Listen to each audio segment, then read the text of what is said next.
August 25th, 1839, and the sun seldom sets on the British Empire. Captain William Hobson departs Plymouth, England.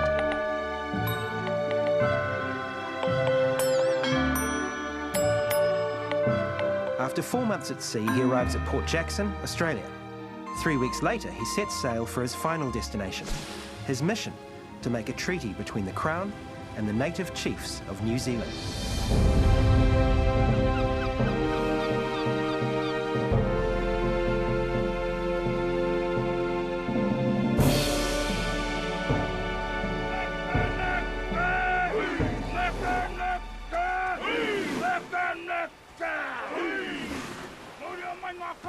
February 1840, and New Zealand is currently not a colony of Great Britain.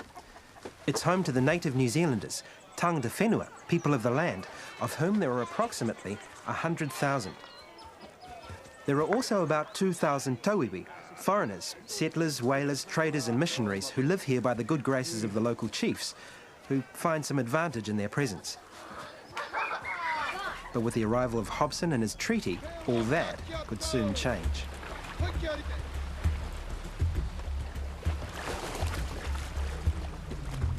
Heke Pōkai, significant chief of the Nga Puhi, also known as Hone Heke. He attended the church missionary school at Kirikiri, where he was found to be intelligent and troublesome. From my good friend, Mr. Busby.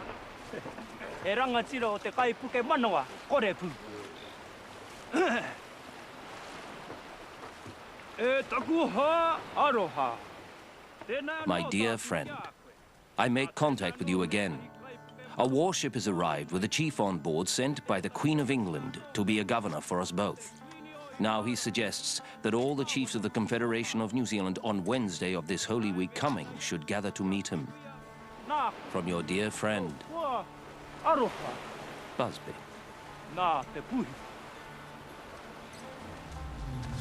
Heke's wife, Hariata Rongo, daughter of the late, great and fearsome Nga Puhi chief, Hongi Hika. Okay. He invites me to a meeting in my own land. Excuse me. I can't stop. Hi, I was just wondering if... William Colenso, Church Missionary Society printer and naturalist. Still no word from Busby. The situation has become most urgent. Thank you. Samuel Ironside, Wesleyan missionary.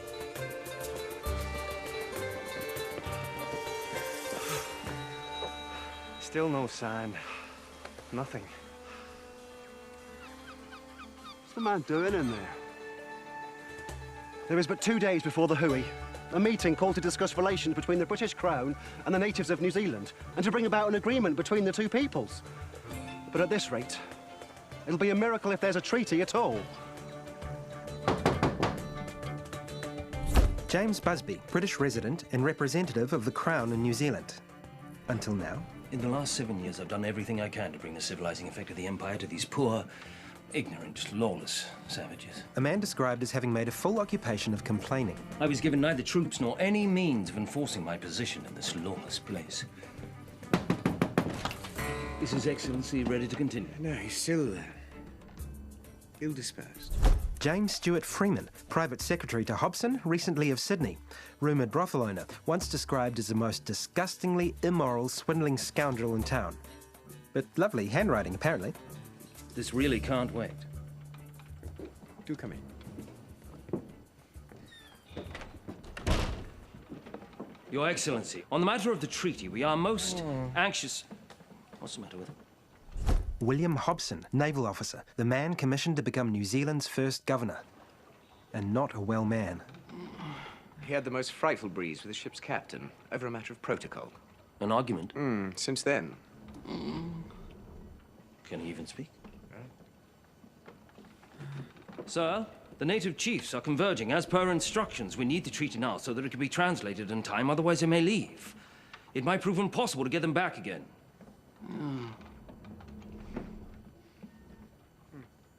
Is there a draft? Anything? My folio. His folio.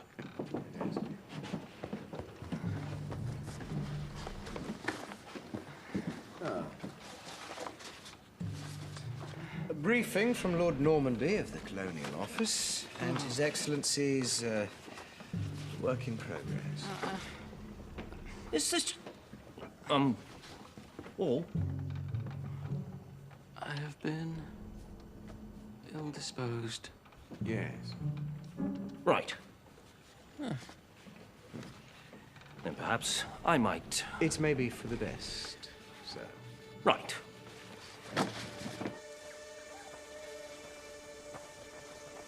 Te Another important Nga Puhi chief, Te Ruki, the Duke Kawiti. Ki mai kia hau, hea tō hia. Mohio ana hone heke mana Nga Puhi arahi. E tino kahai ki te take. Tēnā pēr te wā ka rongo ia.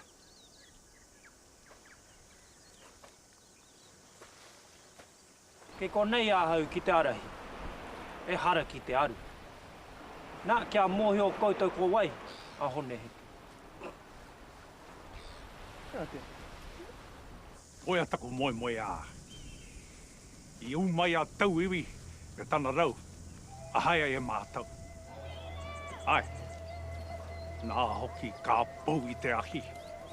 Rere ana te pungarehu ki te takiwa a tau ana mate ana ngā whenua. I ngaro I te pungarehu.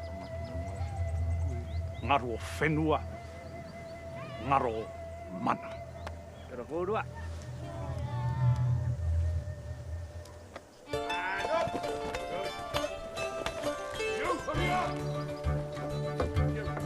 Those barrels in the tent! In the tent! Come on, gentlemen, we haven't much time. Let's go, let's go! Good. Jack Jones, trader. I jumped ship back in 27 after a disagreement with the ship's captain over a certain pistol. Ran smack bang into a bunch of natives who were of a mind to eat me until I showed them the disputed pistol. And then their chief decided I'd better serve as their pet white boy. Set myself up in Kororareka and haven't looked back. Kororareka described as the hellhole of the Pacific. Yep. Potatoes, pigs, and prostitutes. Them natives, they know the value of trade. And now these bastards have come to ruin it for us. Language, Mr. Jones. Go to hell, your reverend. Henry Williams, Church Missionary Society, known respectfully by the Maori as Four Eyes, the man chosen to translate the treaty. If there's ever to be one. Father to 11 children, a man described as arrogant, stubborn, and fearless. Qualities apparently admired by the Tangata Whenua. I have a letter from the Bishop of Australia requesting that I use my influence on the native chiefs to sign. To do that will require a treaty in a language they can understand. E wawa tāna rātou I te tiriti. E pai mo te ogo, e pai mo tātou katoa. Kei tāngā mīnare. I tino hoa karu whākia mātou. Ai, kia kūtu. He hae te mana o te tiriti. E whakanga ana tātou. I haere mai te karere a te Queen I rungi I te rangi Māori e. Me te wakataua. Ki ko atu. Me piri tātou ki ngā mihingare. Nā te atua e tono ki te arahi a tātou. Te atua I ngārangi, e harapa te atua katolika. E rewa. E kaitahi ana no te kāinga mata me wiwi. Me wi. Ana! Kua tai mai te koro kēnei. Te ruki. Heke pokai. Tana hakapono e tino tangata ia. A moia nei te tamahine a hongi hika.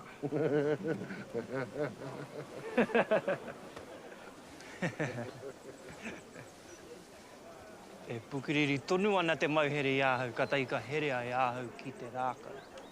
Nā te aha, mahi pēnā koe. Nā te mea, poau tēnā. Te kau mai iwa te pake. Me he mea, nau ia I kōru. Ka patua koe te hakamā. Ko wā kōrero tēnei. Kau e haka raruraru. Patuone and his brother Tāmati Wakanene, Great warriors, they fought alongside Hongihika when he returned from England with his 200 muskets. There was so much slaughtering, they were gorged with human flesh. It made them sick in their heads and weak. Ko murua wākohara, mai te kaha ihu karaiti. Ko Hongihika I haere ki ngā rangi, ka tūtaki ki te kingi. E tini ngā tāngata, e maha ngā pū. Ai, ki te hoki I te tikanga tiaki, I ngā mangu I poe akena. Koia te take mo te tiriti. Good day, gentlemen! I saw Busby holding this folio aloft as in triumph, and I thought, Lord be praised, it was going to be close, but we can still make it. And when he came ashore, all he had were a few scratchings and some half-baked notions. He is frustrating to the extreme, obstinate, petty, and obsessed with what he perceives as personal slights. Let's not forget, James Busby introduced the grapevine to New Zealand. I was pleasantly surprised to discover he makes a very palatable red. It needs plain language. It is a legal document, a treaty with Her Majesty, and as such will be subject to the judgment of history. I must say I agree with Mr. Busby. It needs flourish, style, elan. It needs to be understood by the native mind. At this point, I'm thinking even I don't understand it.